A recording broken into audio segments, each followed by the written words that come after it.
All right, guys. Welcome. Welcome to a little pre-show. We appreciate you guys being with us on this Friday. Thanks so much. Starting the beginning of your weekend with us here. I had to get the YouTube thing going here. Our our board operator and producer Joe has the day off today, and so we are going to push forward here with me. I guess at the central command here.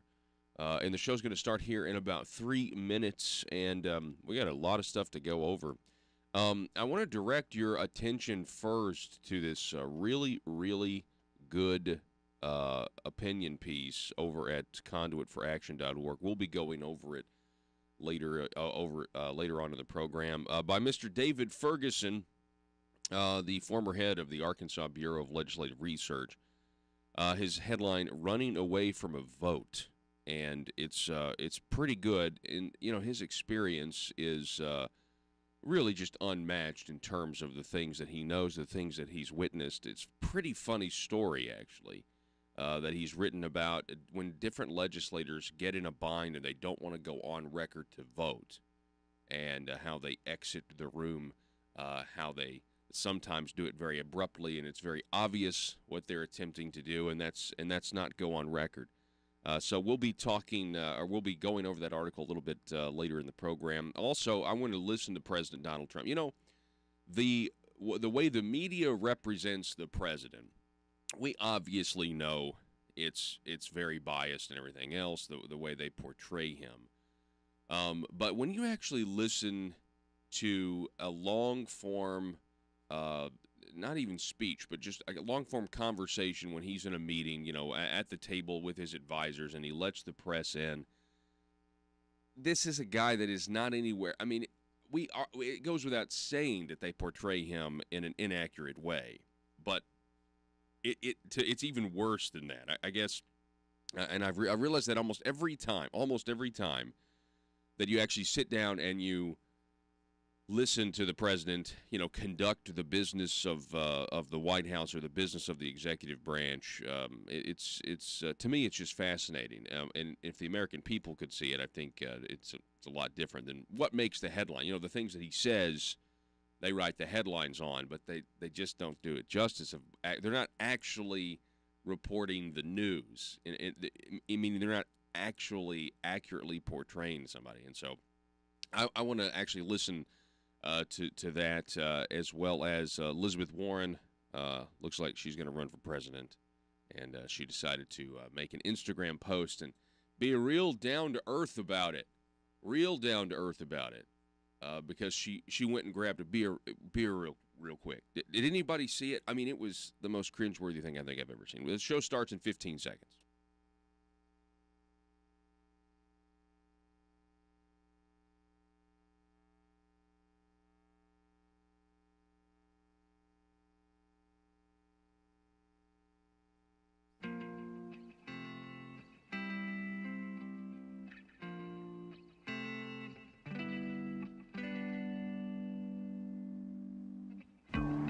I think it's time we ask ourselves if we still know the freedoms that were intended for us by the Founding Fathers.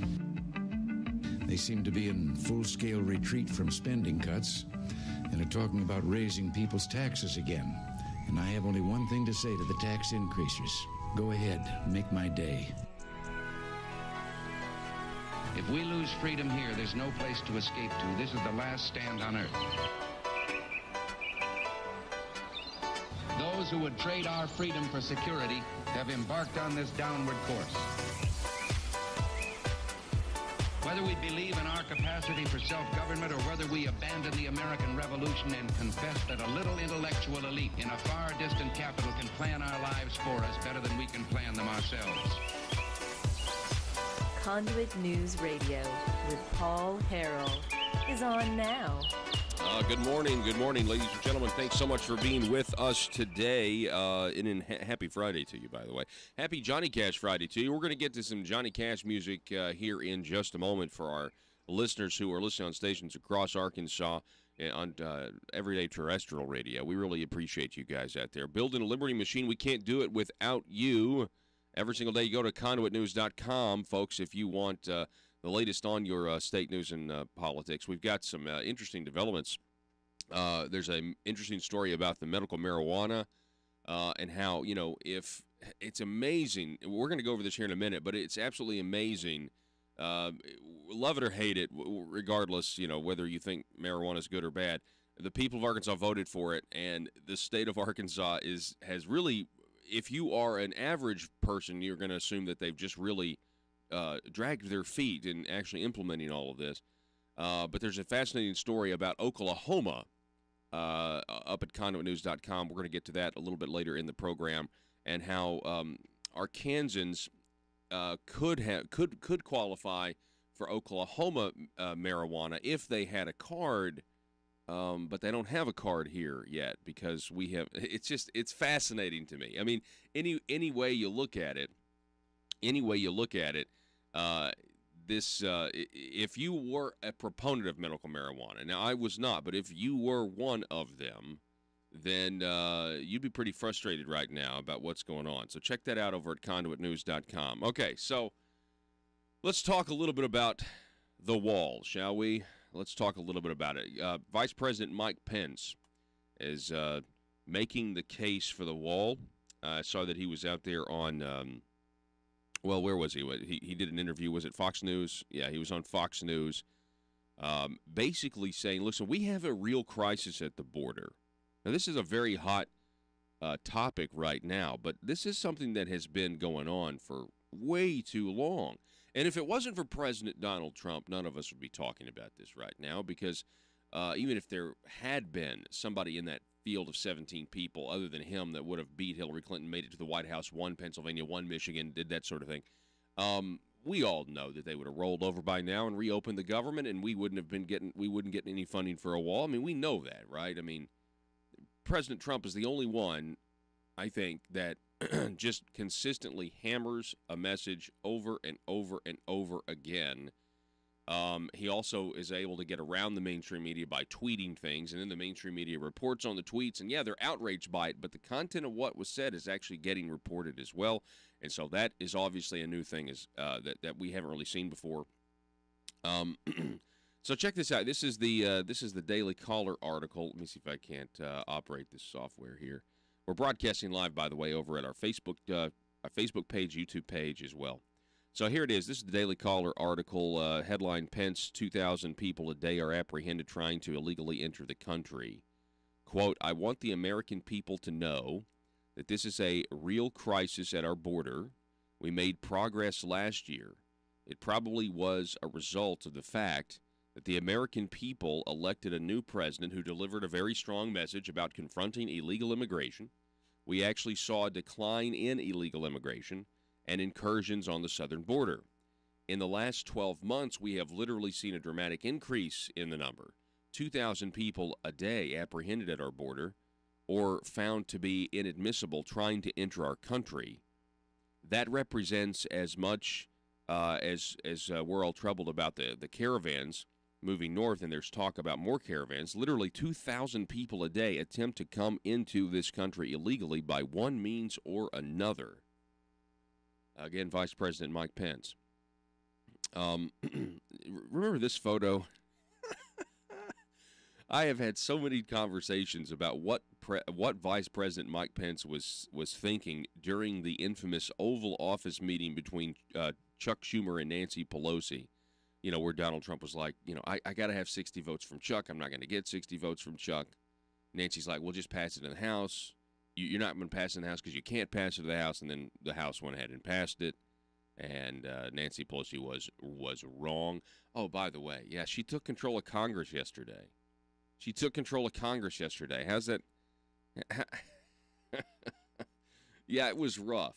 It was rough because there's a lot of platitudes and a lot of wishful thinking. I don't know, maybe they're trying to remake the image, or maybe they're just comfortable with lying to the American people about what they think. This is what Nancy Pelosi sounded like. Do we have this here? Let's see here. This is the end of the Nancy Pelosi speech when she took control of Congress. Just fair warning, you may not like what you... We take the oath of office today. We accept responsibility as daunting and demanding as any that previous generations of leadership have faced. Guided by the vision and values of our founders, the sacrifice of our men and women in uniform, and the aspirations that we have for our children, let us meet that responsibility with wisdom, with courage, and with grace. Together, we will let it be known that this house will truly be the people's house. And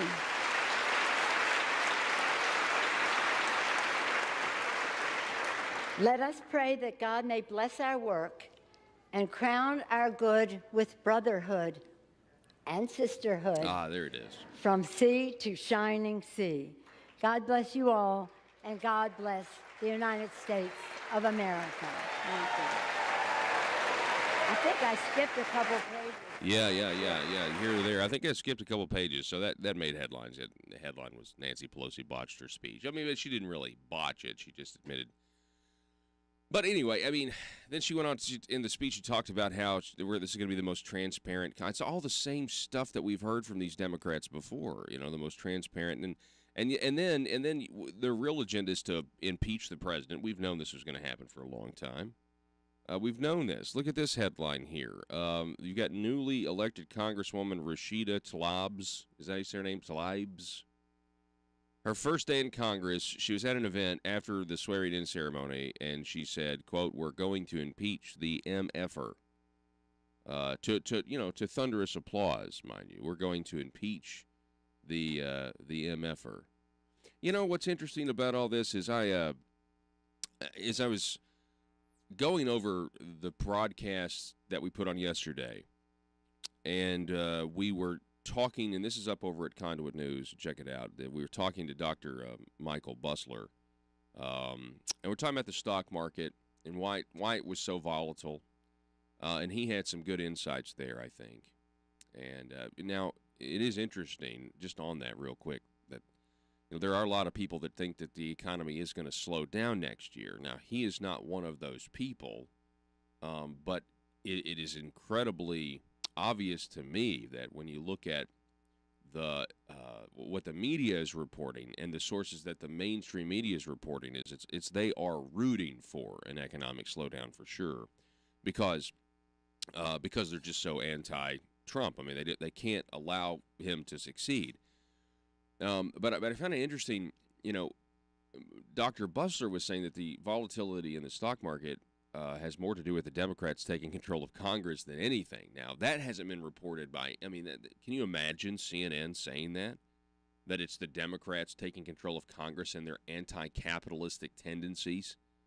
Or, you don't have to say anti-capitalistic, but, because they're just not as pro-growth.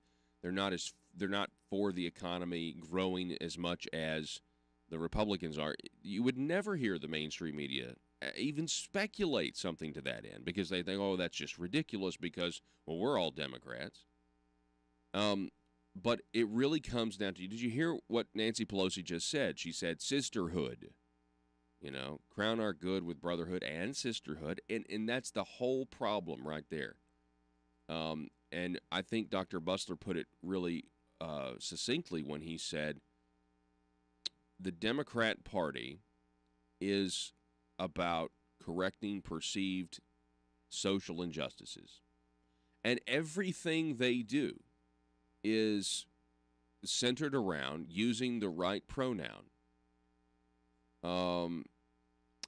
I saw a tweet the other day from, remember Chelsea Manning? Well, what was, I don't even know what Chelsea Manning's old name was. Bradley Manning. And of course, then he had a sex change operation. There was a tweet by him, I guess, was that her? I don't know, where he said they and them, them are singular pronouns now. I mean, they're literally trying to rewrite the English language, because you can identify as a they and a them, and that is a singular pronoun, and it's not a singular pronoun, and it's just really frustrating that this is where we are now, and it does matter. It's not like this is certainly a symptom of societal upheaval. There's no doubt about that. But is there anybody out there that would say that that is not a true statement? That at this point, the Democrat Party is more about correcting perceived social injustices than they are about solutions, practical solutions that actually, solve long-standing problems. Case in point is the border. Every one of these Democrats, practically, generally speaking, the Democrats in the past have voted for a border wall / fence / barrier at some point in their career. The government shutdown is ridiculous when you realize that one simple fact, that both sides have supported this in the past. And so the only reason that they don't support it now is because, just politics. I mean, generally speaking, you can say they don't support it because of politics. It has nothing to do with, any principles on the left side, because they've supported it before. But it does come down to this.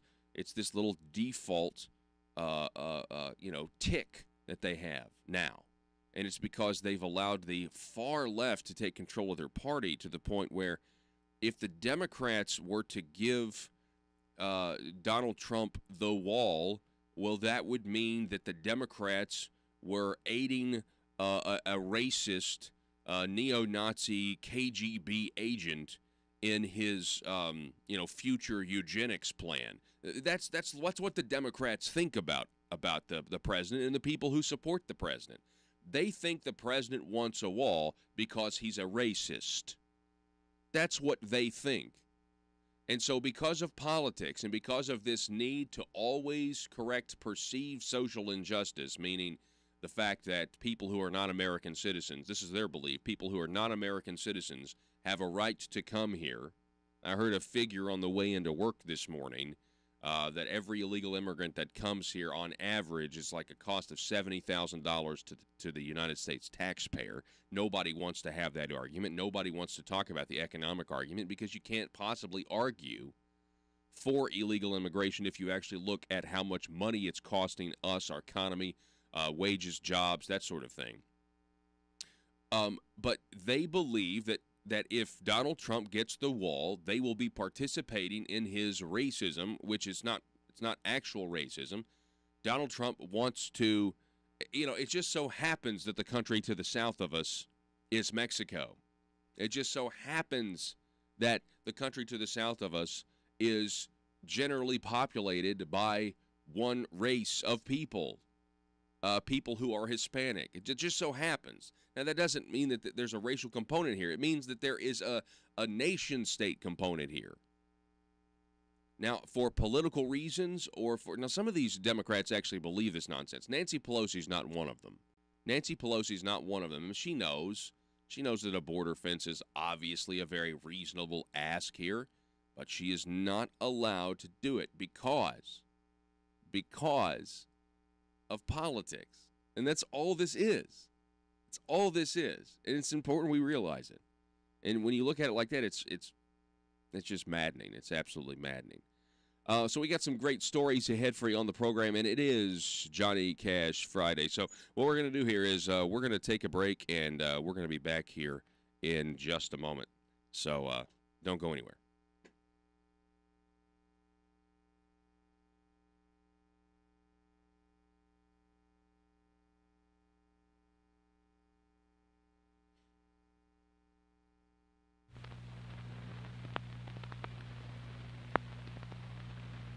The President's address to the nation from his office in the White House, January 17, 1961. Good evening, my fellow Americans. First, I should like to express my gratitude to the radio and television networks for the opportunities they have given me over the years to bring reports and messages to our nation. My special thanks go to them for the opportunity of addressing you this evening. 3 days from now, after half a century in the service of our country, I shall lay down the responsibilities of office as, in traditional and solemn ceremony, the authority of the presidency is vested in my successor. This evening, I come to you with a message of leave-taking and farewell, and to share a few final thoughts with you, my countrymen.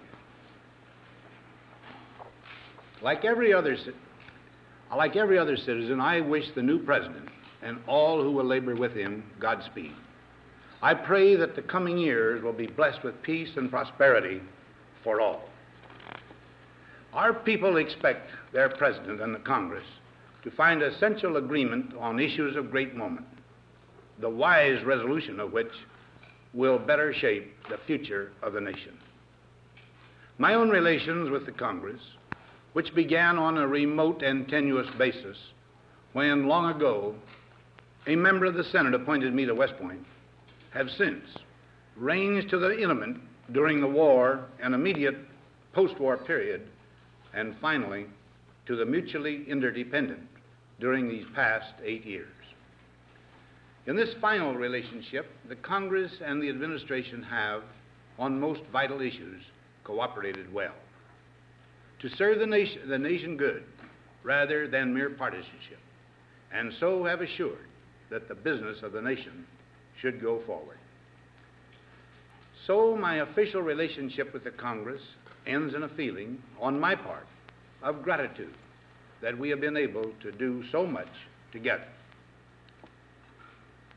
We now stand 10 years past the midpoint of a century that has witnessed 4 major wars among great nations. 3 of these involved our own country. Despite these holocausts, America is today the strongest, the most influential, and most productive nation in the world. Understandably proud of this preeminence, we yet realize that America's leadership and prestige depend not merely upon our unmatched material progress, riches, and military strength, but on how we use our power in the interest of world peace and human betterment. Throughout America's adventure in free government, our basic purposes have been to keep the peace, to foster progress in human achievement, and to enhance liberty, dignity, and integrity among peoples and among nations. To strive for less would be unworthy of a free and religious people. Any failure traceable to arrogance or our lack of comprehension or readiness to sacrifice would inflict upon us grievous hurt, both at home and abroad. Progress toward these noble goals is persistently threatened by the conflict now engulfing the world. It commands our whole attention, absorbs our very beings. We face a hostile ideology, global in scope, atheistic in character, ruthless in purpose, and insidious in method. Unhappily, the danger it poses promises to be of indefinite duration. To meet it successfully, there is call for not so much the emotional and transitory sacrifices of crisis, but rather those which enable us to carry forward steadily, surely, and without complaint, the burdens of a prolonged and complex struggle with liberty, the state. Only thus shall we remain, despite every provocation, on our charted course toward permanent peace and human betterment. Crises there will continue to be. In meeting them, whether foreign or domestic, great or small, there is a recurring temptation to feel that some spectacular and costly action could become the miraculous solution to all current difficulties. A huge increase in newer elements of our defenses, development of unrealistic programs to cure every ill in agriculture, a dramatic expansion in basic and applied research. These and many other possibilities, each possibly promising in itself, may be suggested as the only way to the road. All right, folks, welcome back to the program. Thanks so much for being with us, as always. Yeah, listening to some Johnny Cash music this morning. I know I've made this remark before. You have any idea how many Johnny Cash songs are about murder? Oh, man. I mean, this one and Delia's Gone are two of my favorites. Not because it's about it's about killing your girlfriend. Not because of that at all. I promise you. I promise you that. But anyway, so we are going to we're going to continue with the program here. We've got 1 second, figure something out. Yeah, all right. So Apple, real quick. Apple, $452 billion they've lost in their stock price. $452 billion. That is the equivalent of a Facebook, is what I read. It's the equivalent of just losing Facebook. And they're blaming it on the fact that no one is upgrading their phones anymore and that they really need you to buy more Apple products and upgrade your phones. They're saying this may be the end of the iPhone era.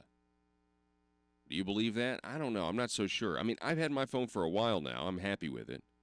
I don't really plan to upgrade anytime soon. They are very expensive. They have gone up in price. I think starting with that iPhone X, they've gone up in price.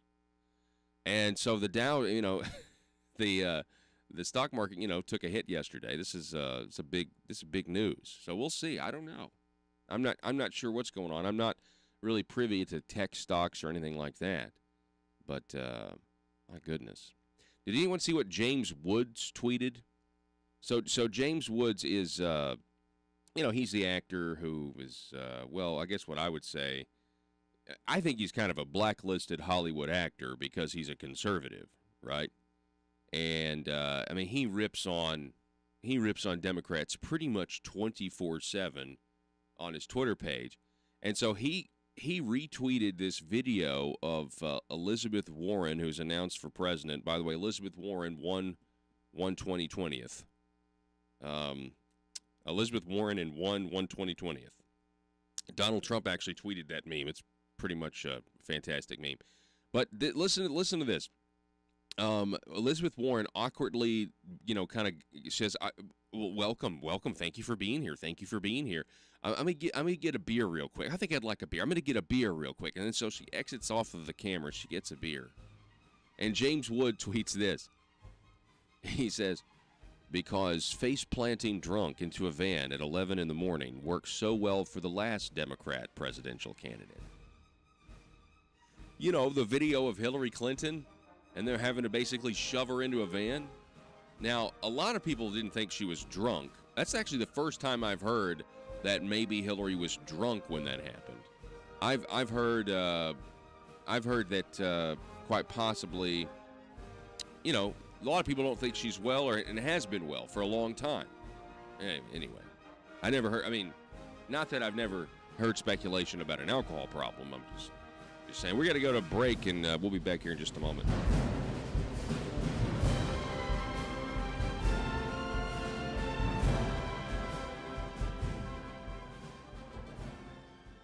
We wish to travel.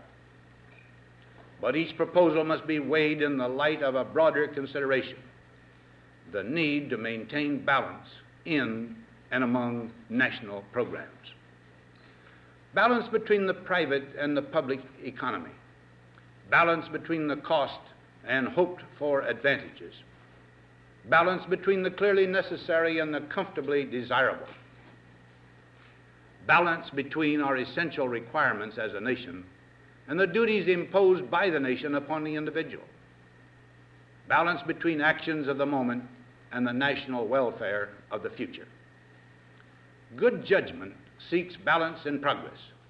Lack of it eventually finds imbalance and frustration. The record of many decades stands as proof that our people and their government have, in the main, understood these truths and have responded to them well in the face of threat and stress. But threats, new in kind or degree, constantly arise. Of these I mention two only. A vital element in keeping the peace is our military establishment. Our arms must be mighty, ready for instant action, so that no potential aggressor may be tempted to risk his own destruction.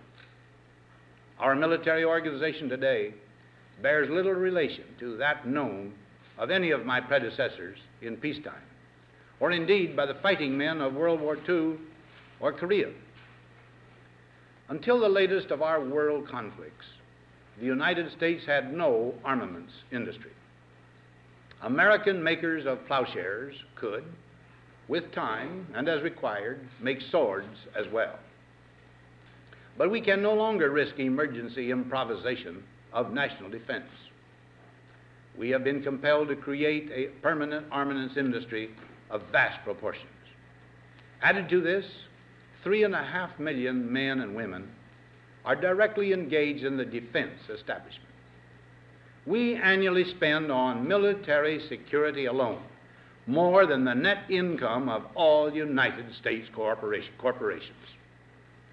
Now, this conjunction of an immense military establishment and a large arms industry is new in the American experience. The total influence, economic, political, even spiritual, is felt in every city, every state house, every office of the federal government. We recognize the imperative need for this development, yet we must not fail to comprehend its grave implications. Our toil, resources, and livelihood are all involved. So is the very structure of our society. In the councils of government, we must guard against the acquisition of unwarranted influence, whether sought or unsought, by the military-industrial complex. The potential for the disastrous rise of misplaced power exists and will persist.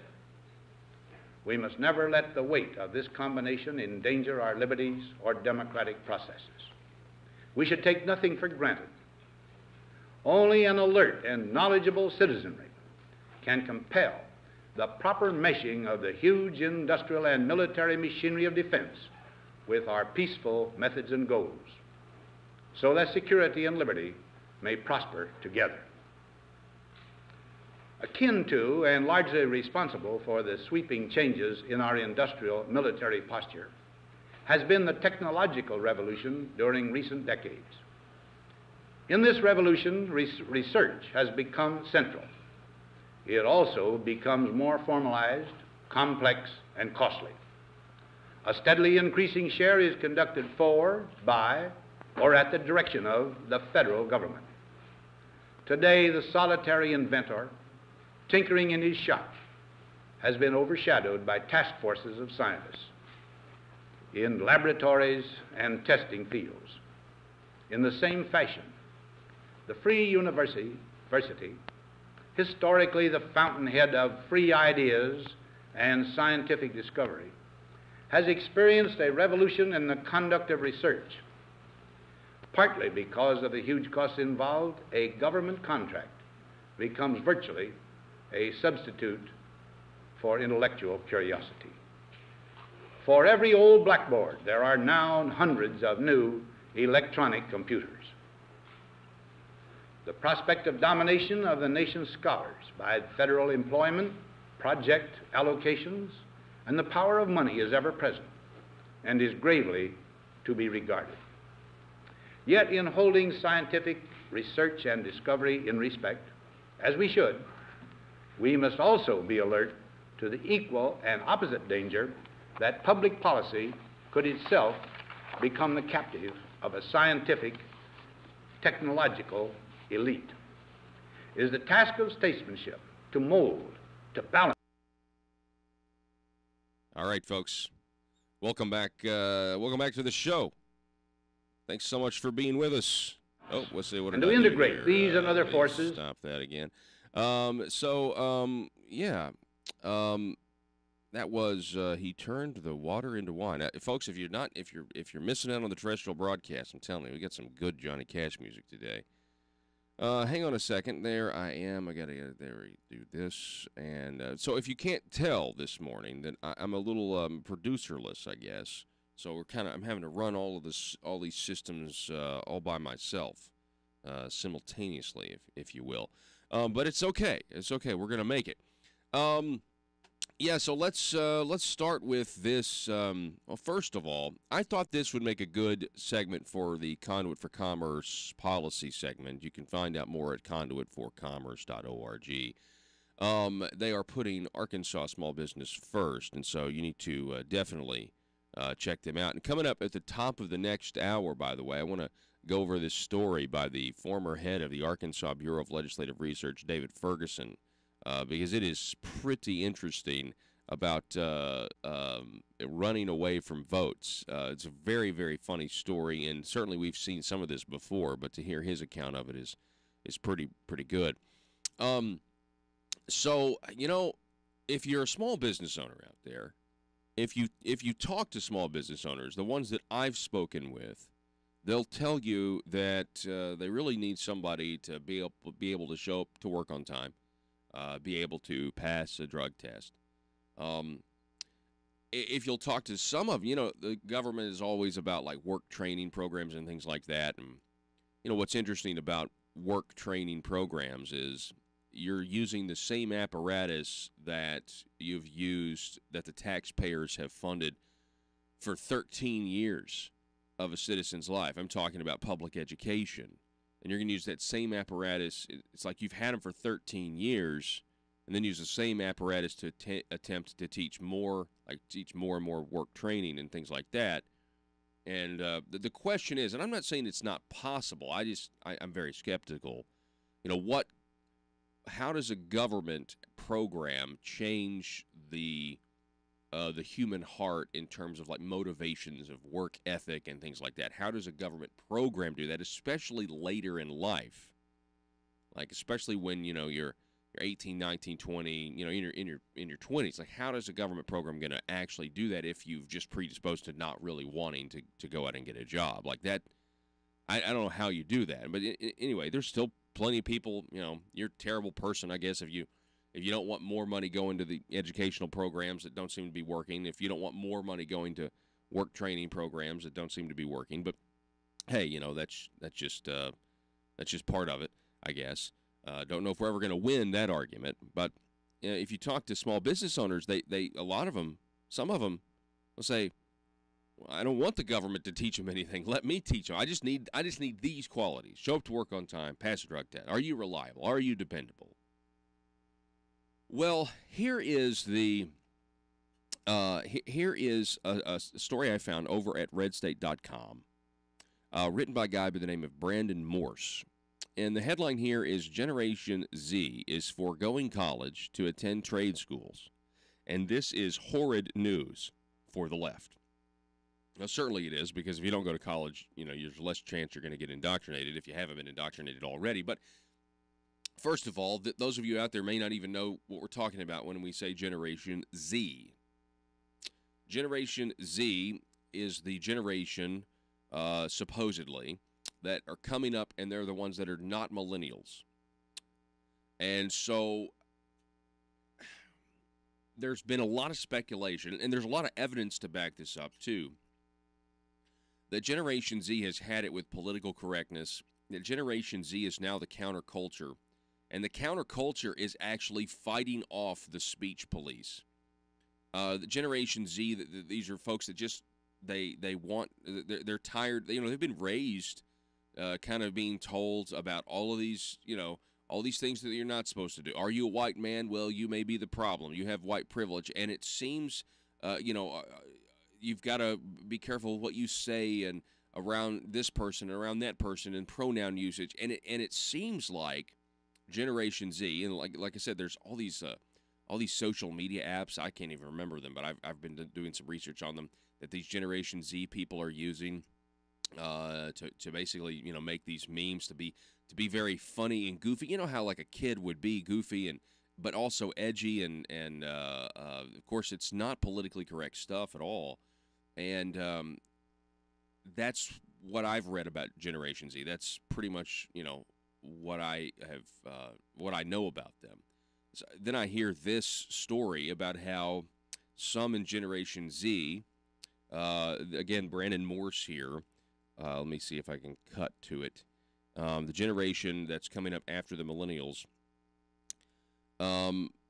It says here that looks like they're not going to be an ungrateful waste of space. A report by Vice last year pointed out that Generation Z, which consists of those born between the mid-90s through the early 2000s, are attempting to avoid the mistakes of millennials and focus on getting jobs that pay well without acquiring useless degrees and crushing debt. For decades, this is from the Vice piece, for decades, technical and vocational schools have been falling out of favor as more and more people opt for getting advanced degrees at four-year colleges. But recently, with the job market overpromising and underpaying, the trend has begun to reverse. States have started to reinvest in trade schools, and the generation inheriting volatile job prospects, a gig economy, and contract pay is following suit. Generation Z, those who are born between the mid-1990s and early 2000s, are more often turning to trade schools to avoid the skyrocketing student debt crisis and hone skills that translate directly into jobs, from electrical engineering to cosmetology. While the power of trade unions has dwindled and societal value still favors more elite professions, young students are finding themselves drawn to stable paychecks in fields where there's an obvious need. Back to the red state piece. According to the Washington Post, in October, the student debt has reached a mind-blowing $1.53 trillion. This debt, shared by so many millennials, has put them on the fast track to failure, despite the fact they hold master's degrees. They own no houses because they can't afford to have one, and it doesn't help that despite their expensive degree, they're finding it difficult to get a decently paying job due to the fact that the job market is choked with an excess of graduates all trying to get the same career going. It goes on. The entire debacle has resulted in millennials living with their parents into their 30s and being far worse off than their parents were at the same age. So ingrained is the idea of the importance of college in our culture to our prosperity that we've sidelined the very idea of skilled labor as a legitimate option and even somewhat consider it beneath us. Generation Z, however, is not making that mistake. As a result, more and more are moving away from the high-rise office and looking more seriously at learning how to be an electrician or learning how to be a plumber. Somewhere right now, Mike Rowe is smiling as he's been pushing this idea for some time now and even has gone so far as to dismiss the importance of the university in the age of having every bit of knowledge you can ask for at your fingertips, including free college lectures you can find online. Not to mention, you can also watch some clinical psychology of Jordan Peterson and also really become enlightened as well, right? But no, that's true there about I've heard that for a long time. How many of you guys don't know how to do something and then you Google it, you figure it out? Now, I know that means we rely heavily on Google, but I'm just saying, or the internet, rather. There's a ton of information that's at your fingertips that you used to have to pay money to get. Not so much anymore. I wonder if that's why people want to, I'm telling you, the internet is a Pandora's box, isn't it? Pandora's box of communication, of political rallying to different causes. What are we seeing now? We're seeing that the Silicon tech giants basically start to burn books by deplatforming people. It's really sad. It goes on here. For all intents and purposes, the U.S. should be considering this move by Generation Z as a wonderful and smart idea. However, this move away from university is going to cause some serious problems for the left. You see, for the left, colleges and universities are where they can finally begin injecting their politics into your child and convincing them that the country they grew up in is an evil empire filled with greedy capitalists and racist right-wingers. Jordan Peterson explains it best in his PragerU video just how good these professors are at teaching youthful minds how to believe some of the foulest things. Speaking of being censored and deplatformed, Prager University's videos. On top of that, it's the place where your child can accumulate crushing debt and acquire minimal prospects, making them support a statist system of government that promises to relieve them of their burdens if only they would support the politicians who seek to spread the wealth out enough for that to happen. Enter Senator Bernie Sanders, an independent but a socialist from Vermont. Is only too happy to promote the idea of free college where students can be taught to think just as he does, not just by professors forcing these ideas down their throats, but by a debt system that puts them into a position where they're more ready to believe it. Now, let's talk about that for a second. Let's talk about the student loan debt. Now, we know, first of all, that the reason college is so expensive is because these universities are basically guaranteed customers because the federal government is involved in guaranteeing student loans to people that otherwise couldn't afford it. So the price of tuition continues to skyrocket because the government is involved, because the university is a cash cow. It is a cash cow for them. They don't have to worry about their customers, the students, or really the parents that are paying this stuff. They have to worry about it. They don't have to worry about tuition skyrocketing because you've got the banks and the federal government to make sure that you're always going to have somebody that can afford to go there. And so there's say what you want to, whether you think that's a good status quo or not, we could agree that the incentive to manage the money of a university to where you don't raise tuition, I mean, it's just like the taxpayer. When the government mismanages your money, they go back to the taxpayer and they raise your taxes and ask for more money. They want to be rewarded for their bad behavior and their stupid fiscal decisions. They want to be rewarded for that. Well, the same thing. So the incentive structure is all out of whack. Okay, it is a major problem. Now, I have never personally thought of, you just think, well, the professors are doing a really good job indoctrinating people, making them to be basically neo-Marxists, and they always got to have a victim, always going to have an oppressor, and they start to believe this garbage and everything else, and then they're anti-America, really anti-personal choice, personal liberty. They want the government to step in. I had never actually, until I read this article, put together that it's, in many ways, you're making them a victim of the student loan system. So if they come into the college and they don't have a victim mentality, well, they sure as heck will have a victim mentality by the time they leave if they've acquired all this student loan debt, and then they're more susceptible. Because, who wants to be in debt where they can't afford to pay it? Nobody, right?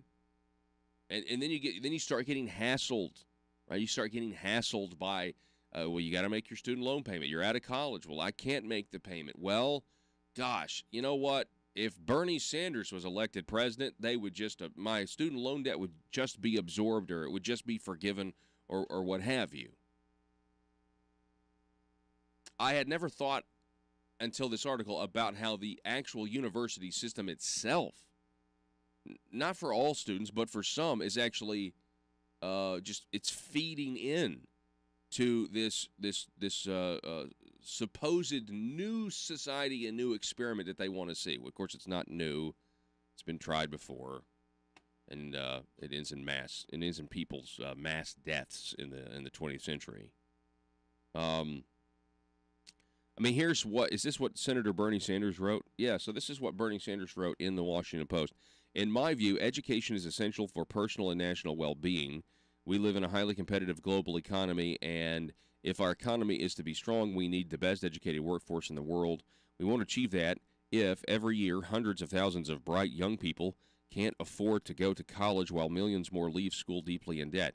We need to ensure that every young person in this country who wishes to go to college can get the education that he or she desires without going into debt and regardless of his or her family's income. That's a great promise, right? Unicorns, rainbows for everybody, right?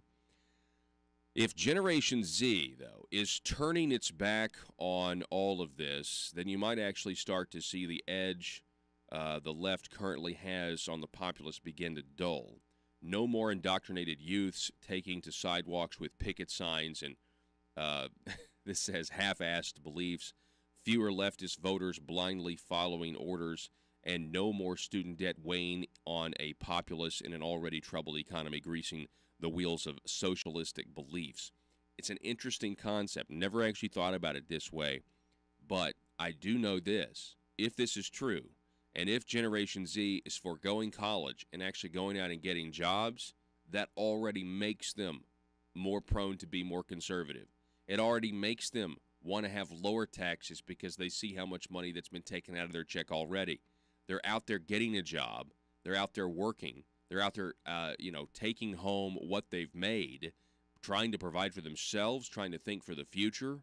And it's more of a pull yourself up by your own bootstraps mentality. And so this is very good. And you combine that with, again, a lot of people in Generation Z, these younger kids on these social media apps are now being looked down upon by millennials for some of the jokes that they make and the apparent fun that they're having. Anyway, we're going to take a break here, and we're going to be back here in just a moment. It is Johnny Cash Friday. This is Conduit News Radio. Find out more at conduitnews.com.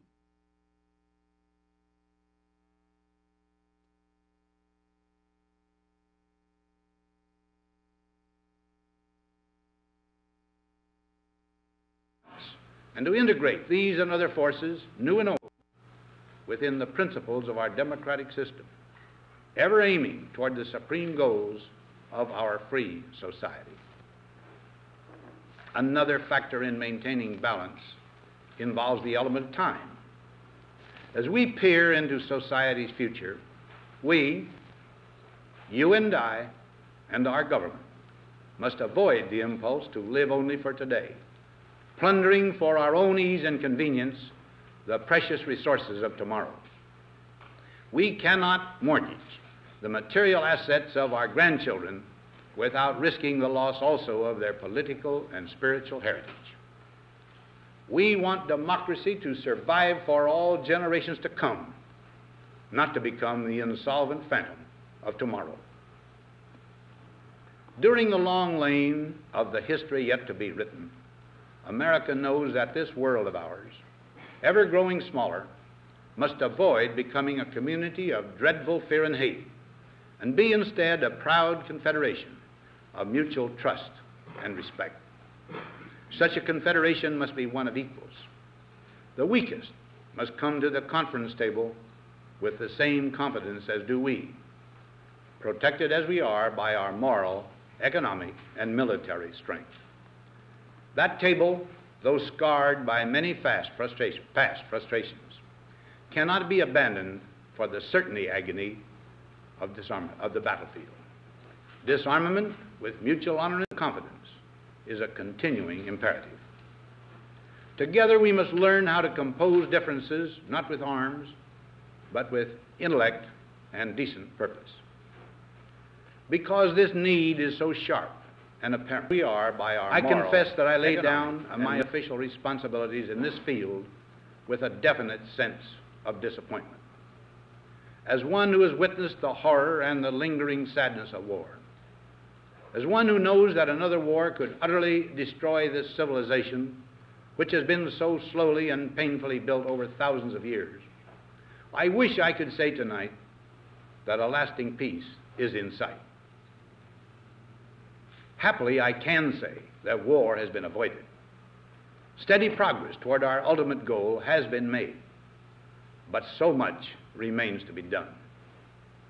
As a private citizen, I shall never cease to do what little I can to help the world advance along that road. So in this, my last good night to you as your president, I thank you for the many opportunities you have given me for public service in war and in peace. I trust in that service, you find some things worthy. As for the rest of it, I know you will find ways to improve performance in the future. You and I, my fellow citizens, need to be strong in our faith that all nations under God will reach the goal of peace with justice. May we be ever unswerving in devotion to principle, confident but humble with power, diligent in pursuit of the nation's great goals. To all the peoples of the world, I once more give expression to America's prayerful and continuing aspiration. We pray that peoples of all faiths, all races, all nations may have their great human needs satisfied, that those now denied opportunity shall come to enjoy it to the full, that all who yearn for freedom may experience its spiritual blessings. Those who have freedom will understand also its heavy responsibility, that all who are insensitive to the needs of others will learn charity, and that the scourges of poverty, disease, and ignorance will be made disappear from the earth, and that in the goodness of time, all peoples will come to live together in a peace guaranteed by the binding force of mutual respect and love. Now, on Friday noon, I am to become a private citizen. I am proud to do so. I look forward to it. Thank you, and good night.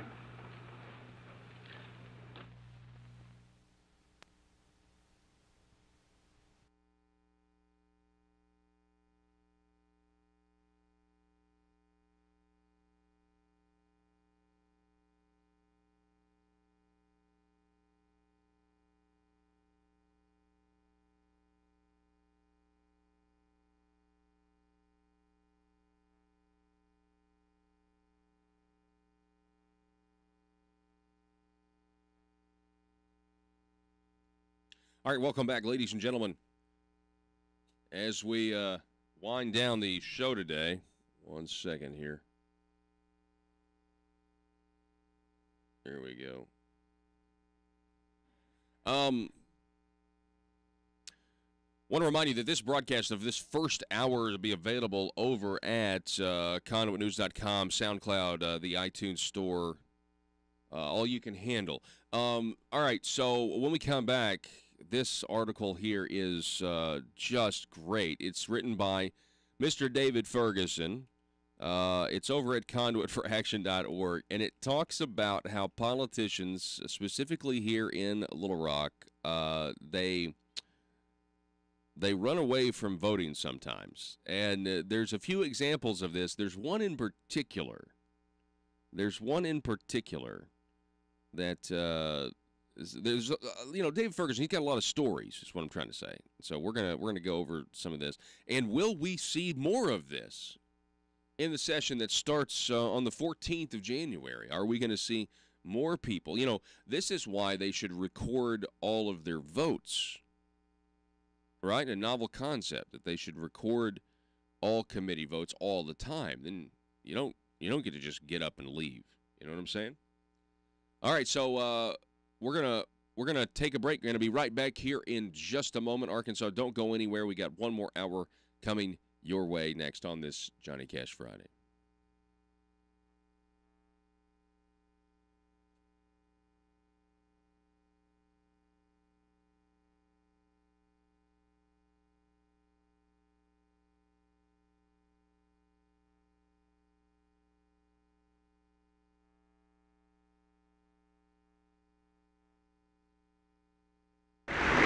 Thank you. Thank you all very much. Mr. Speaker, Mr. President, distinguished members of Congress, honored guests, and fellow citizens. Only a month ago, I was your guest in this historic building, and I pledged to you my cooperation in doing what is right for this nation that we all love so much.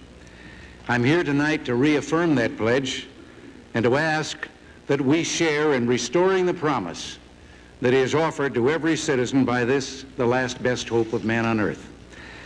All of us are aware of the punishing inflation which has, for the first time in 60 years, held to double-digit figures for 2 years in a row. Interest rates have reached absurd levels of more than 20% and over 15% for those who would borrow to buy a home. All across this land, one can see newly built homes standing vacant, unsold, because of mortgage interest rates. Almost 8 million Americans are out of work. These are people who want to be productive. But as the months go by, despair dominates their lives. The threats of layoff and unemployment hang over other millions, and all who work are frustrated by their inability to keep up with inflation. One worker in a Midwest city put it to me this way: He said, "I'm bringing home more dollars than I ever believed I could possibly earn, but I seem to be getting worse off." And he is. Not only have hourly earnings of the American worker, after adjusting for inflation, declined 5% over the past 5 years, but in these 5 years, federal personal taxes for the average family have increased 67%. We can no longer procrastinate and hope that things will get better. They will not. Unless we act forcefully, and now, the economy will get worse. Can we who man the ship of state deny it is somewhat out of control? Our national debt is approaching $1 trillion. A few weeks ago, I called such a figure, $1 trillion, incomprehensible. And I've been trying ever since to think of a way to illustrate how big $1 trillion really is. And the best I could come up with is that if you had a stack of $1,000 bills in your hand, only 4 inches high, you'd be a millionaire. $1 trillion would be a stack of $1,000 bills 67 miles high. The interest on the public debt this year we know will be over $90 billion. And unless we change the proposed spending for the fiscal year beginning October 1st, we'll add another almost $80 billion to the debt. Adding to our troubles is a mass of regulations imposed on the shopkeeper, the farmer, the craftsman, professionals, and major industry that is estimated to add $100 billion to the price of the things we buy, and it reduces our ability to produce. The rate of increase in American productivity, once one of the highest in the world, is among the lowest of all major industrial nations. Indeed, it has actually declined in the last 3 years. Now, I've painted a pretty grim picture, but I think I've painted it accurately. It is within our power to change this picture, and we can act with hope. There's nothing wrong with our internal strengths. There has been no breakdown in the human, technological, and natural resources upon which the economy is built. Based on this confidence in a system which has never failed us, but which we have failed through a lack of confidence, and sometimes through a belief that we could fine-tune the economy and get it tuned to our liking, I am proposing a comprehensive 4-point program. Now let me outline in detail some of the principal parts of this program. You'll each be provided with a completely detailed copy of the entire program.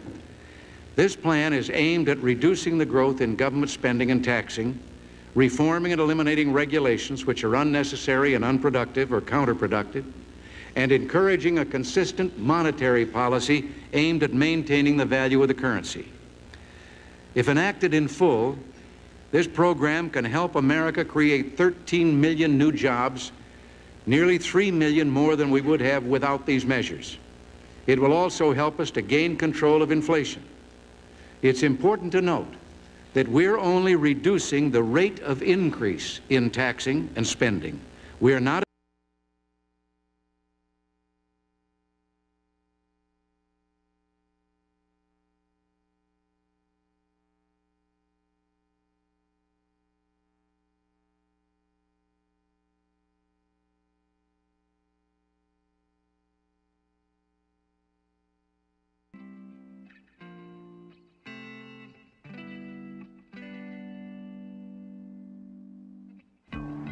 I think it's time we ask ourselves if we still know the freedoms that were intended for us by the Founding Fathers.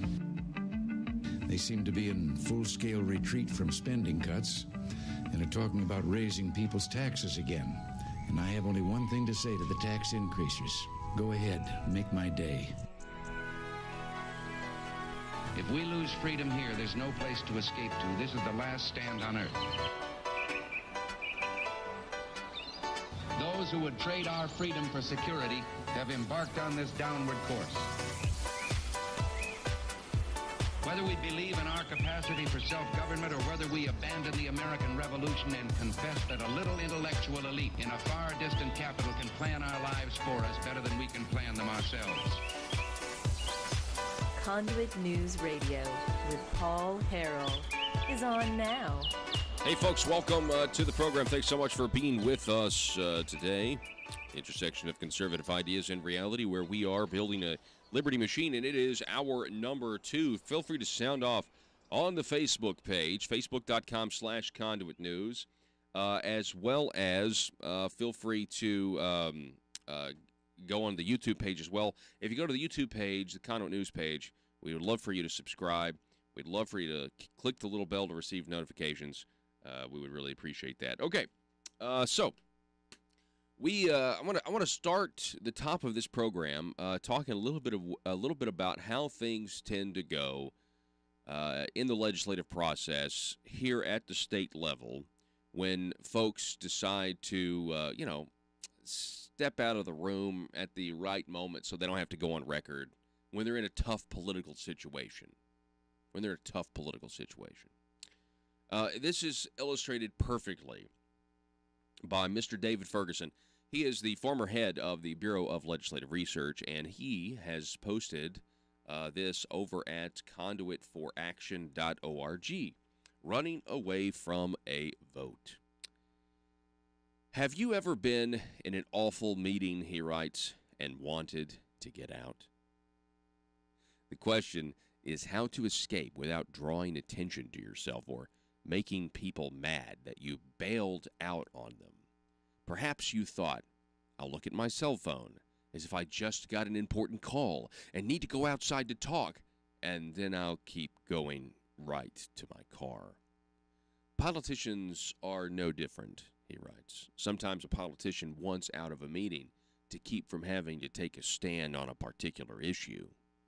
Thanks to more legislative meetings being covered by cameras, either cameras run by the state legislature or one of the many cell phone cameras used by the public sometimes gets to see a legislator in full panic mode running away from a vote. I wish someone had a video camera to record one of the tales of an escaped legislator. David Ferguson writes, the tale occurred over 20 years ago. Now keep in mind, David Ferguson, he's had a 30-year career at the Bureau of Legislative Research. And so we're getting a exclusive story from him about what went down, how this stuff has been going on for a long time. So 20 years ago, since the tale was told me by my seatmate, or by his seatmate, I'll just call the state representative Representative T. Representative T was in a House meeting, again, over 20 years ago, a House committee meeting, and a bill he co-sponsored came up on the agenda. Now, that means he supports the bill. I mean, if he co-sponsored it, then he's in favor of the legislation. He had given his word to some constituents that he would support the bill, but he had a problem. His county judge and mayor had made the long drive down to Little Rock to oppose the bill, and they were in the room, looking right at him. Representative T wanted to vote for the bill, but he didn't want to hurt his chances of being reelected by making enemies of his county judge and his mayor. Then, a roll call vote was requested. Uh-oh, you know what that means. That means that the names of the 20 members would be called, and you'd have to give an account for how you believe. Representative T, again over 20 years ago, was beside himself and asked his seatmate, "What can I do?" His seatmate said, "Well, I don't know. I guess you could walk out of the room before your name is called." With only a couple of more names to be called, Representative T dashed out of the committee room, but was spotted in the hall by longtime Capitol reporter Joan Duffy, who had stepped out of the committee room and was calling him a chicken expletive for running out. Seeing Duffy, the reporter, made him scurry even faster, but his slick shoes made him fall as he tried to run up the marble stairs. This gave Duffy an opportunity to impart more wisdom on the escaping politician. David Ferguson writes, "I wish I had a picture of that Keystone Cops-like scene. Sounds hilarious to me. I liked both the reporter Duffy and Representative T, both of whom have passed too soon." On its website, Conduit for Action shares scenes of a couple of legislators running away from votes. First was former Representative Scott Baltz. In 2013, Baltz, a Democrat, normally voted pro-life. But in 2013, Governor Mike Beebe put the word out that he did not want Democrats voting to override his veto on a pro-life bill. Most Democrats walked out of the chamber to avoid the vote. So did Baltz. But Baltz delayed before walking out, and he got the attention of everyone in the gallery. Conduit for Action gave a play-by-play of the worried Baltz fidgeting in his seat with a worried look on his face and then making his way out of the chamber just before the vote. Baltz compounded the issue by saying he knew the veto would be overridden, and because of that, he left the chamber instead of casting a vote that might anger Governor Beebe, whose support Baltz needed for financial incentives to get a chicken processing plant in his hometown. Poor Baltz. His statement caused some in his own church to claim he was trading chickens for babies. Second, in 2017, Conduit for Action shared a video of Representative James Sturch, now a senator, scurrying out of the House chamber in order to kill an election reform bill. Sturch had voted for the bill, which would have limited local governments from using special elections to pass tax increases. Lobbyists for local government fought against the bill because it was easier to pass taxes in special elections when voter turnout would be low. The bill initially passed by 2 votes, but someone challenged the vote. The vote of one representative was stricken because he was not in the chamber. That meant Sturch's vote would be the deciding vote to pass the bill. That is when Sturch looked at his phone. Was it a text message saying get out? Well, we don't know. But after looking at his phone, Sturch started making his way to the back door. He managed to exit the chamber just a few seconds before his name was called, and that meant his yes vote was stricken, which allowed him to kill the bill. Over the last 2 years, Sturch has had plenty of time to decide which way to vote on the election bills should the issue come up again this year. If he's still trying to decide, the good news is the exits are much closer in the Senate. Another exit video made the rounds a few years ago. I watched the video and then read the legislator's response, but no longer remember the issue or exactly which state representative made the escape. I'll call him Representative M because I don't want to attribute the events to the wrong brother. In the video, Representative M is clearly uncomfortable about something as the committee prepares to vote after a long debate. David Ferguson writes, shortly before he would have to vote, Representative M gets up and exits. Being absent is the equivalent of a no vote because 11 of the 20 of the representatives must vote yes to pass a measure, which what made this humorous was his explanation of why he left. He said he had promised to give a school class from his district a tour of the Capitol, and it was time to meet them. So his excuse was not being 5 minutes late to give a tour was a higher priority than voting on an important issue where his vote could potentially change the outcome.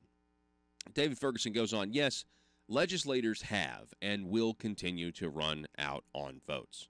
Sometimes it is cowardice or poor priorities, but sometimes walking out is a legitimate political tactic used to shut down a meeting for lack of a quorum in order to give their side more time to drum up support. Occasionally, a legislator must choose whether to stay for an important vote in his committee or to walk out because he has gotten word that his bill is about to be up for consideration in another committee and he doesn't want his bill to be delayed to a future date. Now, that is a legitimate reason sometimes, although even that could be used, folks, as a way to deceive. Video recording of legislative meetings is very important, and the Senate and House should be congratulated for expanding the number of meetings to be recorded. And yes, while the video provides important information, longtime observers will also enjoy some of the humorous, embarrassing moments caught on video. Anyway, this is a great piece. It's up at conduitforaction.org, and David Ferguson, he finishes the piece by saying, I have 2 pieces of advice for the freshman members of the Arkansas House of Representatives and Senate. First, Don't run away from your job. Stay and vote. Yes, no, or if you're not sure, vote present. Second, if you're going to run away, at least don't wait until the last minute, because you will be noticed, and you could end up in someone's fail video. Uh-oh. We don't want to do that, do we? Yeah, it'll probably happen again this next session, so we'll be certainly waiting on that. Now, can you imagine how many more exits there might be if you had to record every vote and we ditched this whole voice vote, chicanery? I mean, that's what it is. When you can just you do you vote by voice, and we don't know how legislators voted, and it's just up to the committee chair to call it passed or failed based on what he hears. I mean, it's unbelievable. But that's how things go in the Arkansas legislature. And I know that's how it goes in other legislative bodies, but to me, I think all legislative votes should be recorded. I think we the people have the right to know what the legislators are doing, specifically when they cast votes. We need to be able to know how they did. I don't even see how you could argue the contrary. How can you argue for the status quo, which keeps the people in the dark? I just don't see how you can argue that. It doesn't make any sense. They're down there to vote yes, no, or present or whatever, and that's what they should be doing. And people say, well, if they had to record every vote, it would slow the process down. How is that a bad thing? I mean, these people are hearing 2,000 bills, and we're going to honestly say that they understand everything that's in it. It needs to be a slower process, for sure, because they need to get it right, because we're the ones that have to live. We're the ones that have to live under what they vote for. So, yeah, I'm pretty sure if we're going to have to live under what they vote for, I want to know how they voted. And, again, to argue their side of keeping the status quo is insane. They're arguing for us to have less information and arguing for a system that, in these instances, are clearly institutionally corrupt. Telephone number is 870-275-9799. We're going to take a break here and get to some Johnny Cash music on this Johnny Cash Friday. Don't go anywhere.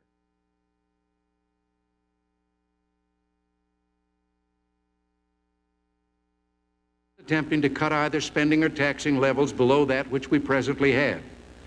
This plan will get our economy moving again, productivity growth, and thus create the jobs that our people must have. And I'm asking that you join me in reducing direct federal spending by $41.4 billion in fiscal year 1982, along with another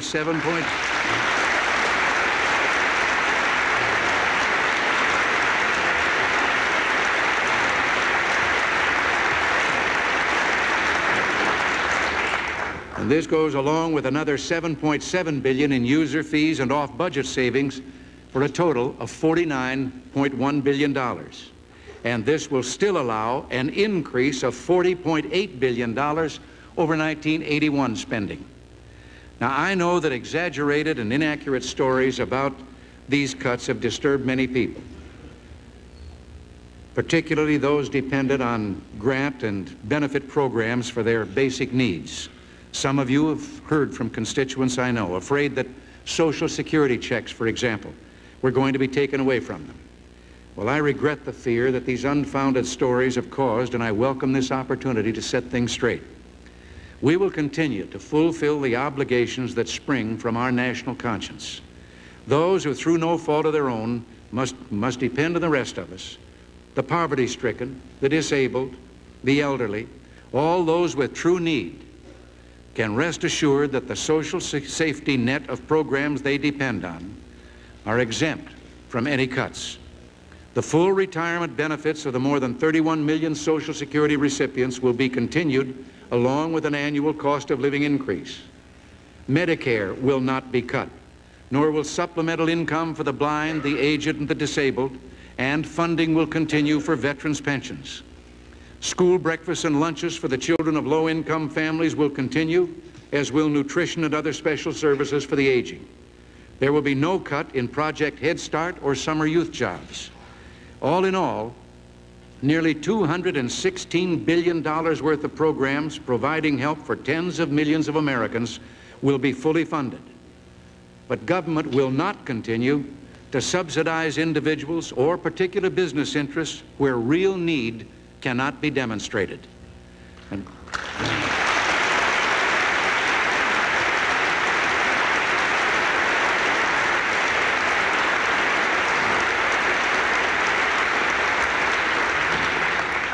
And while we will reduce some subsidies to regional and local governments, we will at the same time convert a number of categorical grant programs into block grants to reduce wasteful administrative overhead and to give local governments and states more flexibility and control. We call for an end in duplication to federal programs and reform of those which are not cost effective. Now already, some have protested that there must be no reduction in aid to schools. Well, let me point out that federal aid to education amounts to only 8% of the total educational funding. And for this 8%, the federal government has insisted on tremendously disproportionate share of control over our schools. Whatever reductions we've proposed in that 8% will amount to very little in the total cost of education. They will, however, restore more authority to states and local school districts.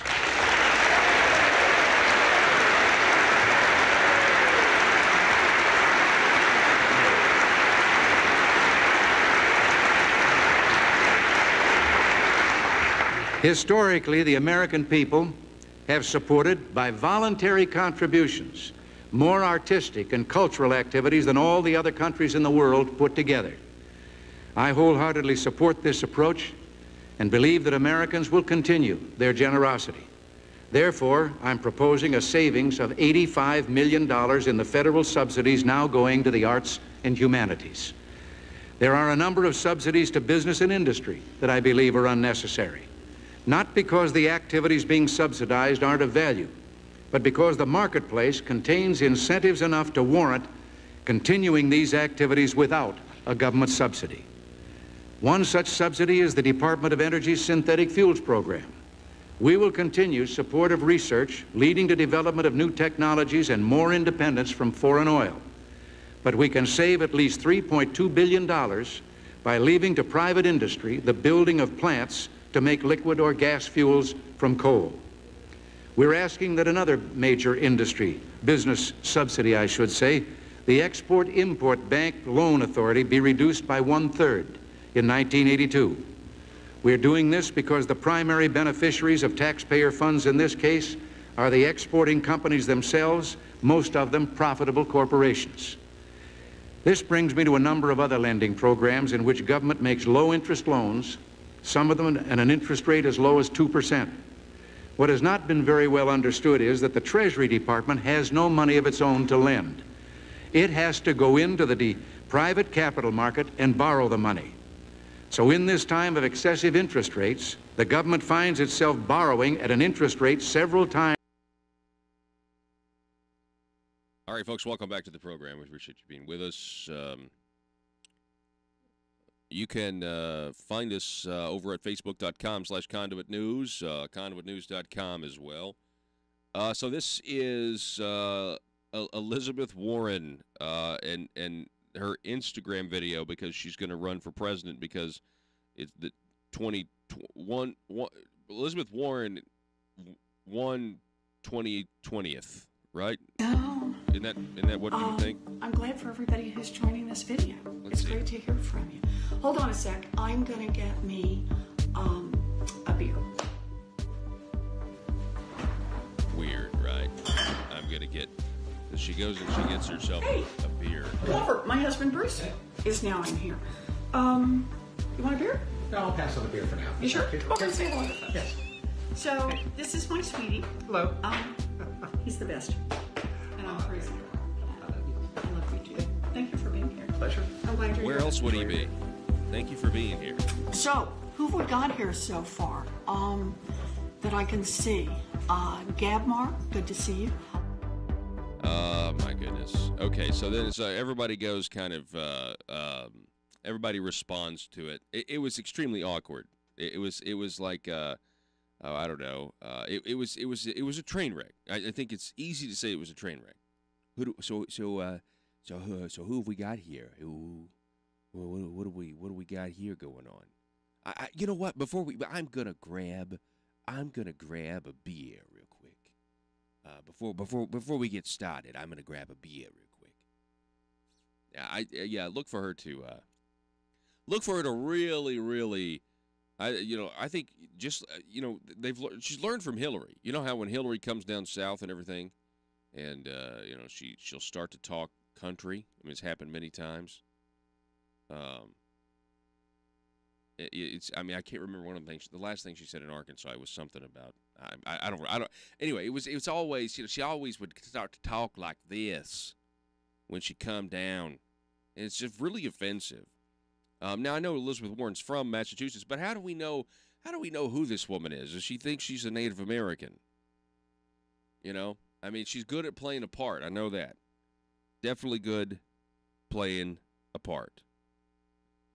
So, anyway, we'll see. Hey, the telephone number, if you want to text us, is 870-275-9799. That's 870-275-9799. Do you know what the British Army is doing? This is incredible to me. We were just talking about last hour how Generation Z here in America, they are foregoing college and they're starting to get serious about trade schools and learning a skill and making some money on their own. But you've got the British Army are targeting snowflakes, binge gamers, and me millennials. That's a quote, by the way, in a new recruitment drive. So they got these photos, and it says, snowflakes, your army needs you and your compassion. Me millennials, your army needs you and your self-belief. And it's from the Ministry of Defense. They're saying that 72% of young people describe themselves as ambitious yet feel undervalued and want a job with real purpose. So what else do they have? Class clowns, your army needs you and your, what does that say, in your spirit? In your spirit. So that's what, across the pond, that's what Great Britain is doing. They are in the process of recruiting people based on there being snowflakes. I don't know. Is it weird that? Well, I don't know why you would want snowflakes in your army. Maybe that's just me. Maybe that's just me. I don't know. I don't know. Hey, folks, when we come back from break, what time is it? 7:30. Okay. What time? When we come back from break, I want to go over the President of the United States, Donald Trump. I want to go over how the media misrepresents him, and we're going to just kind of basically play him in his own words, self-evident truth. And we'll do that when we come back. Don't go anywhere.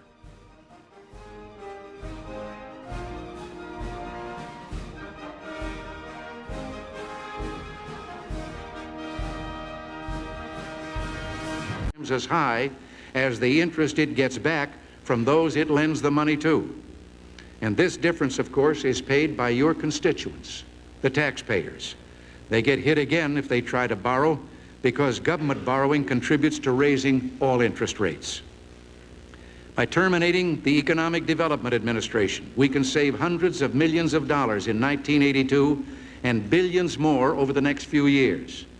There's a lack of consistent and convincing evidence that EDA and its regional commissions have been effective in creating new jobs. They have been effective in creating an array of planners, grantsmen, and professional middlemen. We believe we can do better just by the expansion of the economy and the job creation which will come from our economic program.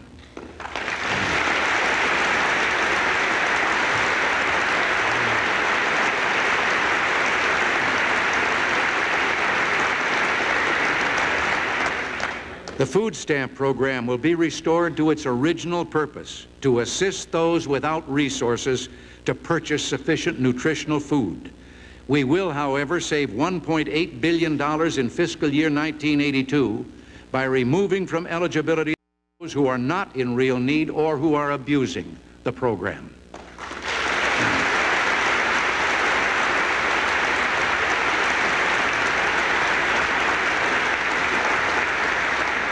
But even with this reduction, the program will be budgeted for more than $10 billion.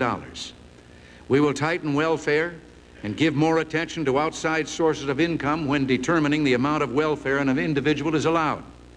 This, plus strong and effective work requirements, will save $520 million in the next year. I stated a moment ago our intention to keep the school breakfast and lunch programs for those in true need. But by cutting back on meals for children of families who can afford to pay, the savings will be $1.6 billion in fiscal year 1982. Now let me just touch on a few other areas which are typical of the kind of reductions we've included in this economic package. The Trade Adjustment Assistance Program provides benefits for workers who are unemployed when foreign imports reduce the market for various American products, causing shutdown of plants and layoff of workers.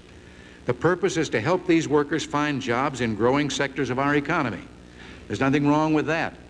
But because these benefits are paid out on top of normal unemployment benefits, we wind up paying greater benefits to those who lose their jobs because of foreign competition than we do to their friends and neighbors who are laid off due to domestic competition.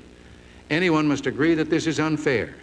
Putting these two programs on the same footing will save $1.15 billion in just 1 year.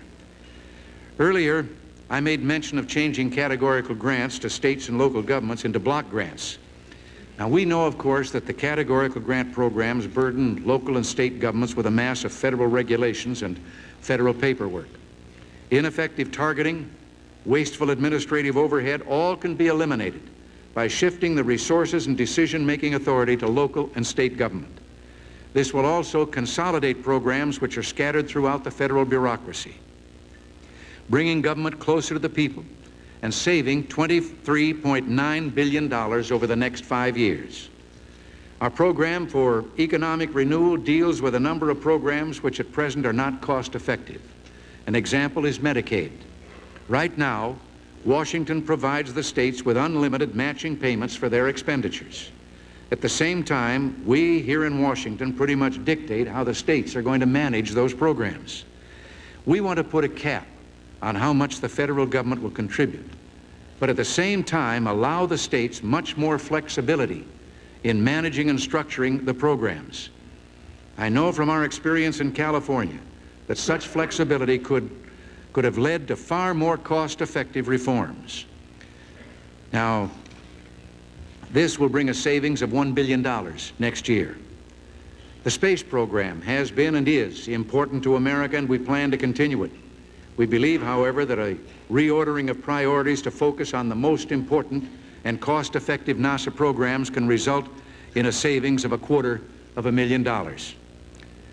Now, coming down from space to the mailbox, the Postal Service has been consistently unable to live within its operating budget. It is still dependent on large federal subsidies. We propose reducing those subsidies by $632 million in 1982 to press the Postal Service into becoming more effective. And in subsequent years, the savings will continue to add up. The Economic Regulatory Administration in the Department of Energy has programs to force companies to convert to specific fuels. It has the authority to administer a gas rationing plan, and prior to decontrol, it ran the oil price. All right, folks, welcome back to the program. Thanks so much for being with us.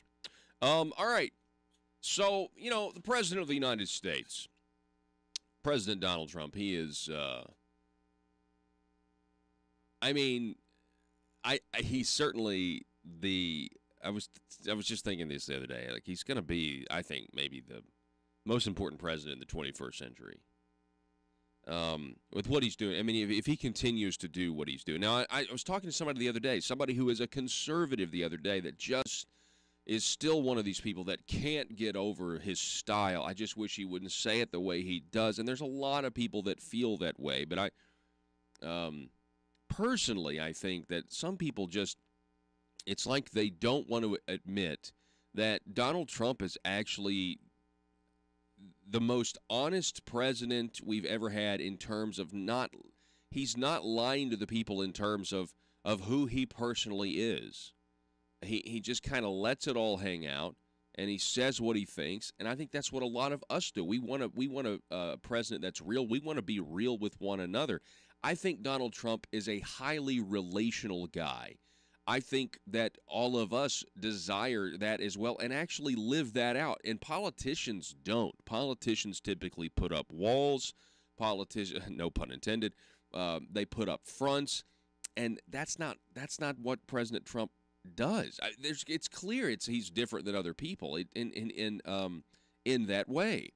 I think the way President Trump is in public is the way a lot of those politicians that despise him are behind closed doors.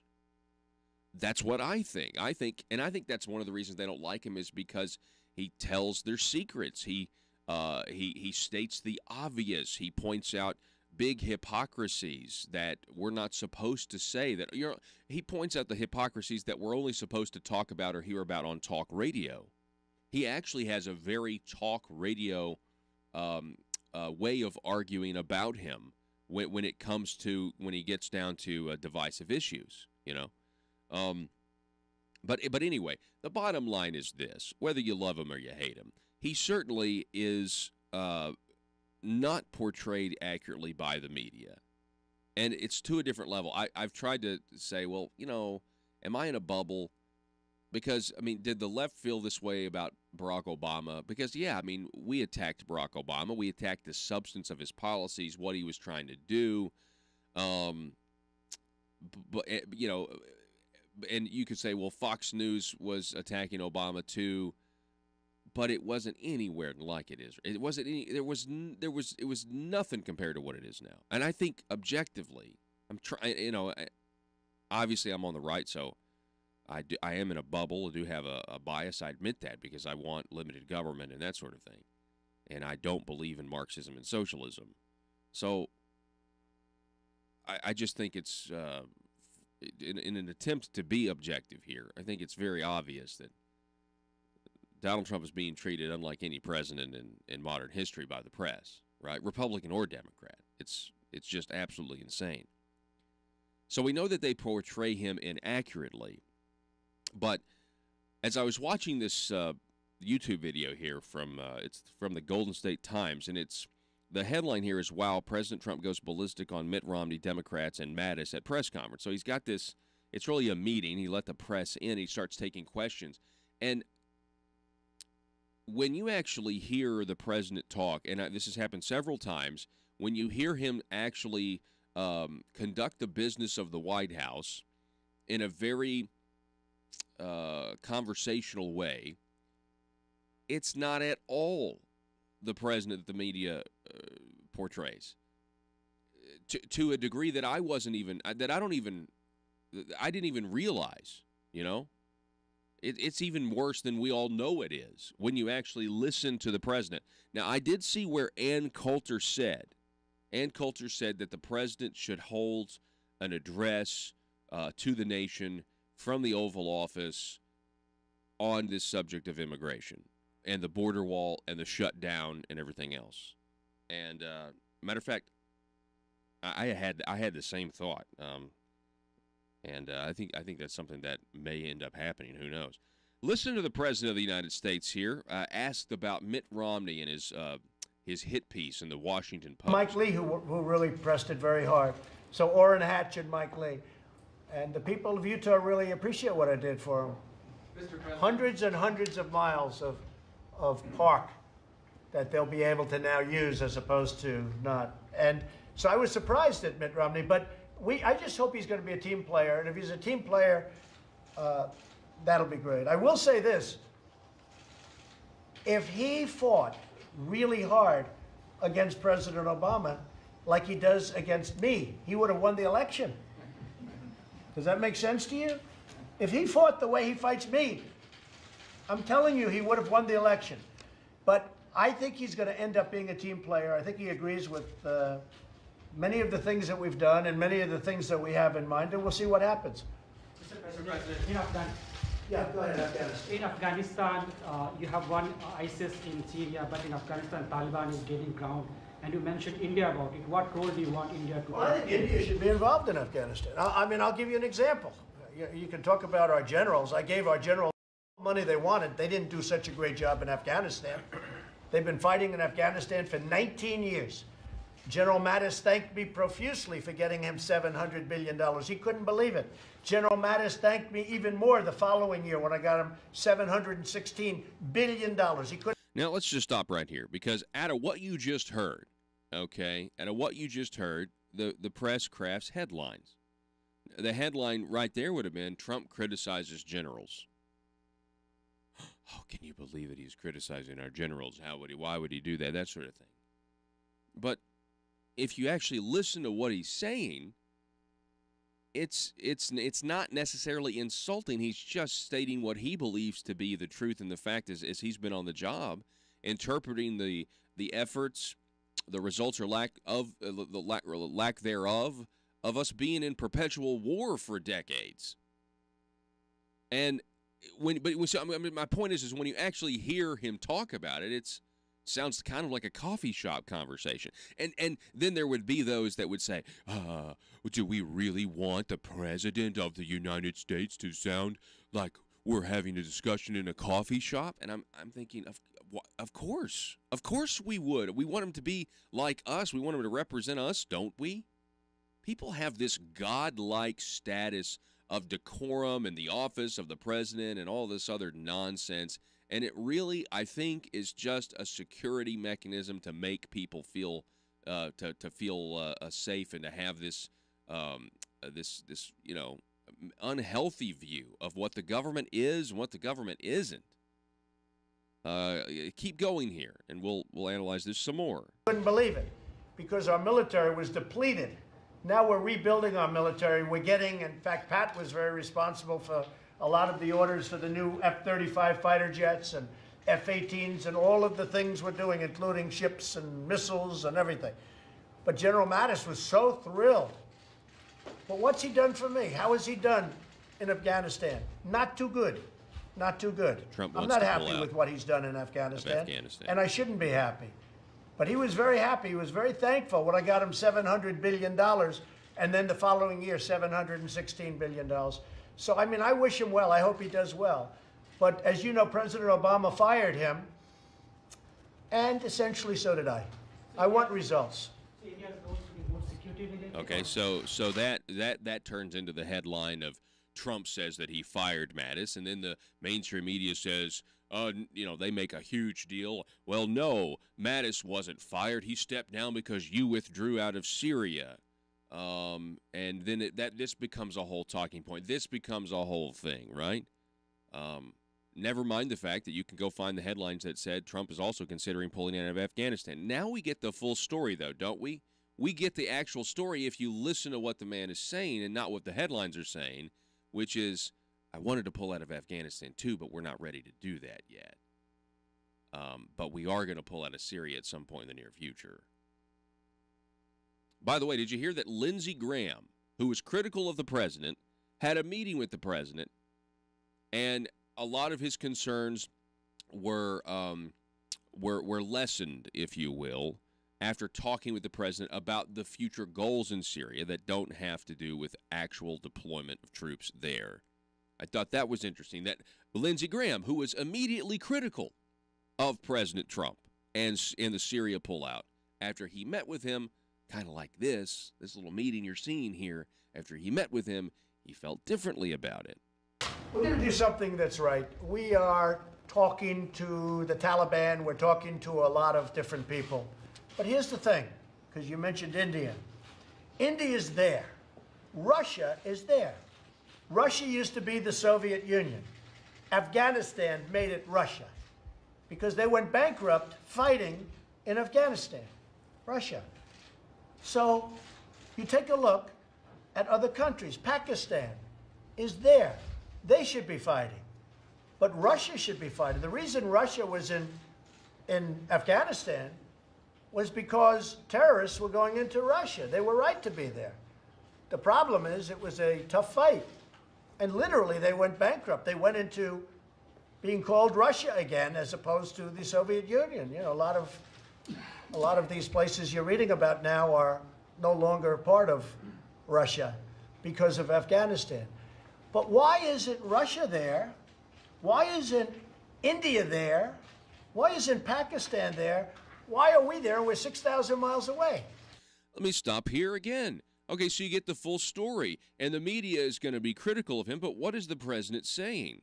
He's saying that Russia or that the Soviet Union overextended itself and wasn't able. Now, obviously, you know, America was working hard to bankrupt it as well under Reagan, but the Soviet Union overextended itself, and it couldn't financially cope with all of these wars, and then the Soviet Union went away.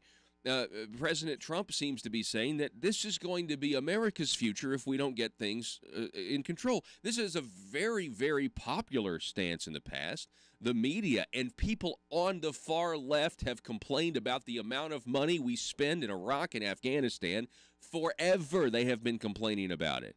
We can't believe you're going to spend so much on the, and they complain and complain and complain. And now the President of the United States takes a similar position, a one that 60% of the country, I would argue, would agree with when it comes to not being in unnecessary foreign entanglements. And what? No. We cannot say a word positive about it. But when you actually listen to the man conduct the business of the White House and answer questions, when you don't have the Jim Acostas of the world and they're interrupting him 24/7, you get a completely different picture in my opinion. But I don't mind. We want to help our people. We want to help other nations. You do have terrorists, mostly Taliban, but ISIS. I mean, I'll give you an example. So Taliban is our enemy. ISIS is our enemy. We have an area that I brought up with our generals 4 or 5 weeks ago where Taliban is here, ISIS is here, and they're fighting each other. I said, why don't you let them fight? Why are we getting in the middle of it? I said, let them fight. They're both our enemies. Let them fight. Sir, we want to do it. They go in and they end up fighting both of them. It's the craziest thing I've ever seen. I think I would have been a good general, but who knows? But you know what? These are two enemies that are fighting against each other, and we end up going in and fighting. And what are we doing?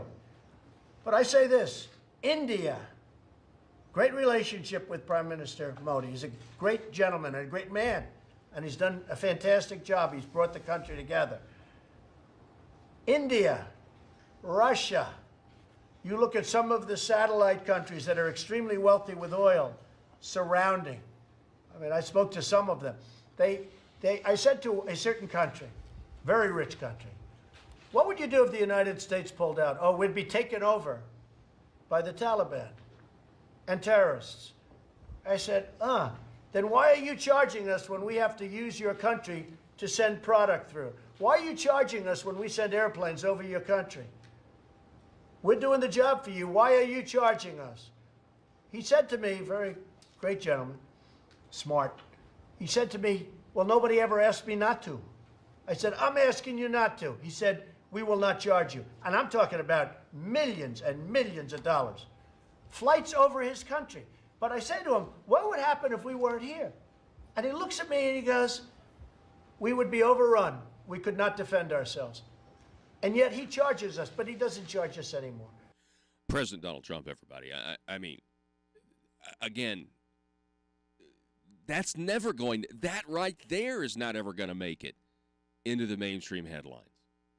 President saves money by forcing unnamed country. You know, then there would have been, in a real journalistic way, there'd be speculation. Well, which country was it? He didn't name the country. Which country has been charging us? And maybe we'd find out, and then maybe you see that this is someone who seems to really know what's going on. I mean, he seems to be into the minutia of saving the country millions and millions of dollars. Well, that's not that much. But he's into the minutia. The principle of the matter is if we pulled out of your country, you'd be overrun by the Taliban, and yet when we fly over your country, you are charging us. That doesn't make any sense. You talk about an America First policy. That's it. And when we do help somebody, we're certainly not going to pay to do it when we're already paying to be there to fund our military and everything else. Fascinating stuff. And I think you can see now why I wanted to highlight that. today on the program. Okay, so we're going to take a break, going to reset here. It is Johnny Cash Friday. Thanks so much for listening to the program, folks. Enjoy the music. Back in just a moment. Control program.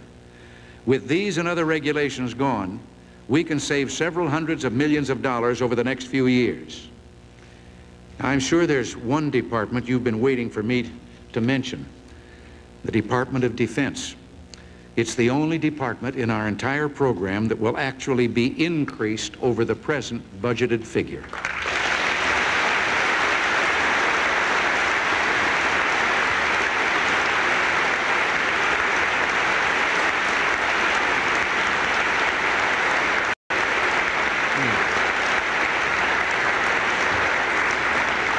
But even here, there was no exemption.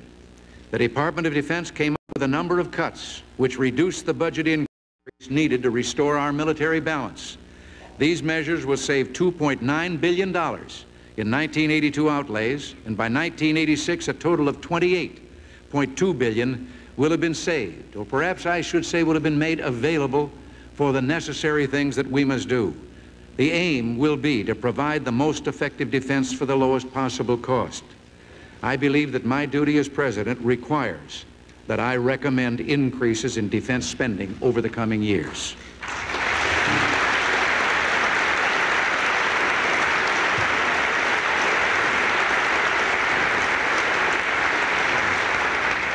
I know that you're all aware, but I think it bears saying again that since 1970, the Soviet Union has invested $300 billion more in its military forces than we have.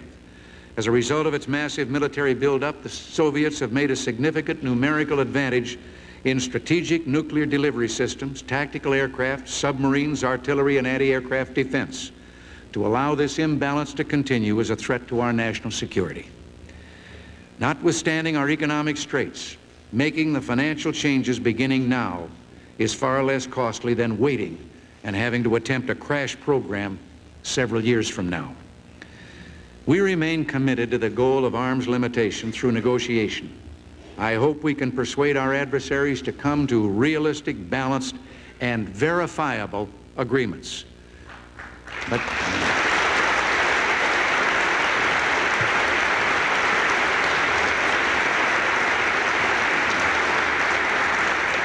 But as we negotiate, our security must be fully protected by a balanced and realistic defense program. Now, let me say a word here about the general problem of waste and fraud in the federal government. One government estimate indicated that fraud alone may account for anywhere from 1 to 10%, as much as $25 billion of federal expenditures for social programs. If the tax dollars that are wasted or mismanaged are added to this fraud total, the staggering dimensions of this problem begin to emerge. The Office of Management and Budget is now putting together an interagency task force to attack waste and fraud. We're also planning to appoint as inspectors general highly trained professionals who will spare no effort to do this job.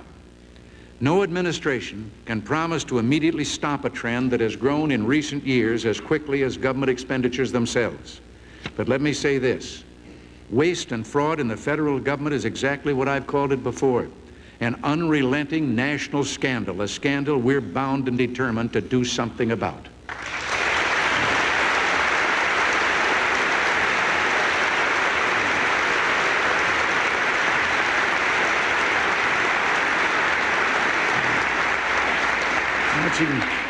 Marching in lockstep with the whole program of reductions in spending is the equally important program of reduced tax rates. Both are essential if we're to have economic recovery. It's time to create new jobs, to build and rebuild industry, and to give the American people room to do what they do best. And that can only be done with a tax program which provides incentive to increase productivity for both workers and industry. Our proposal is for a 10% across-the-board cut every year for 3 years in the tax rates for all individual income taxpayers, make a total cut in tax rates of 30%. This 3-year reduction will also apply to the tax on unearned income, leading toward an eventual elimination of the present differential between the tax on earned and unearned income. Now, I would have hoped that we could be retroactive with this, But as it stands, the effective starting date for these 10% personal income tax rate reductions will call for as of July 1st of this year. Again, let me remind you that while this 30% reduction will leave the taxpayers with $500 billion more in their pockets over the next 5 years, it's actually only a reduction in the tax increase already built into the system. Unlike some past quote-unquote tax reforms, this is not merely a shift of wealth between different sets of taxpayers. This proposal for an equal reduction in everyone's tax rates will expand our national prosperity, enlarge national incomes, and increase opportunities for all Americans. Some will argue, I know, that reducing tax rates now will be inflationary. A solid body of economic experts does not agree. And tax cuts adopted over the past 3/4 of a century indicate these economic experts are right. They will not be inflationary. I've had advice that in 1985, our real production in goods and services will grow by 20% and be $300 billion higher than it is today. The average worker's wage will rise in real purchasing power. All right, folks, welcome back to the program. We got some news here about what's going on in Pope County and what's going on with the casino situation. This just in, I guess, the Democrat Gazette reporting that there's a new official that's been added to the lawsuit by foes of Arkansas Casino, letter of support required for venue in Pope County.